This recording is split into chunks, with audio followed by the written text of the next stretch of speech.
তো আমরা এখন যতক্ষণ ছেড়ে যাচ্ছি কক্সবাজারের উদ্দেশ্যে। আমাদের কক্সবাজার এক্সপ্রেস খুব শান্তভাবে যাচ্ছে, ওদের টানা পড়ার জন্য। কারণ আস্তে আস্তে হতে স্টেও আর সকাল ছটা পরিবেশটা মানুষ সুন্দর কক্সবাজারে। এটা আমার চট্টগ্রাম বোয়ালখালী পৌরসভা। কক্সবাজার এক্সপ্রেস এখন ঘন্টায় 60 কিলোমিটারে গতিবেগে যাচ্ছে।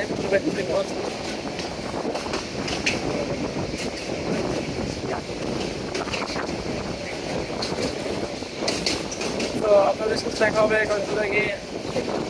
আর আমাদের ড্রাইভাররা যারা আসতে পারেনি তারা তো খুব আফসোস, কিছু করবো না, নেক্সট টাইম ড্রাইভার। ওকে, ঠিক আছে, আল্লাহ হাফেজ।